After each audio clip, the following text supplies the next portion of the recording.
মেহেরপুরে নির্বাচনকে কেন্দ্র করে টাকা লেনদেনের চেষ্টার অভিযোগে ৩ জামাত নেতাকে অবরুদ্ধ করা হয়েছে। রাতে মেহেরপুর শহরের ২ নম্বর ওয়ার্ড এলাকায় এই ঘটনাটি ঘটেছে।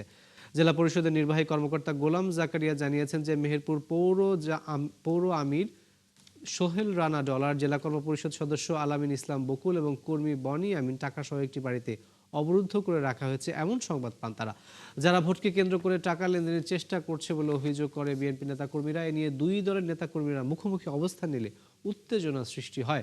পরে জেলা প্রশাসন ও আইন শৃঙ্খলা রক্ষাকারী বাহিনী ঘটনাস্থলে পৌঁছে পরিস্থিতি নিয়ন্ত্রণে নেয়। এ সময় জামাত নেতাদের কাছ থেকে ২১,০০০ টাকা উদ্ধার করা হয়। তাদের দাবি, শাহিনুর রহমান নামে এক ব্যক্তির বাড়িতে দাওয়াতে গিয়েছিলেন তারা এবং এই টাকাটি ব্যবসায়ের টাকা। তবে বিষয়টি খতিয়ে দেখা হচ্ছে বলে জানিয়েছেন জেলা পরিষদের নির্বাহী কর্মকর্তা। একজন মানুষের বাসায় একজন মানুষ দাওয়াত খেতে আসতে পারে, কোনো অসুবিধার কিছু না। আপনি আত্মীয় হয় ওনারা, এরপরেও যদি আরো কিছু থাকে সেটা আমরা স্টাডি করে দেখি। আন্দাজে একটা অভিযোগ দিলেই তো সেটা সত্য হয়ে যাবে না। খতিয়ে দেখতে হবে, তদন্ত করে যদি উনি দোষী সাব্যস্ত হচ্ছেন সেভাবে আমরা ব্যবস্থা নিব, আর নির্দোষ হলে উনি ছাড়া পাবে, অসুবিধা কিছু না, বা ওনার বিরুদ্ধে আমরা কোনো ব্যবস্থা নিব না আর কি। ঠিক আছে না বিষয়টা?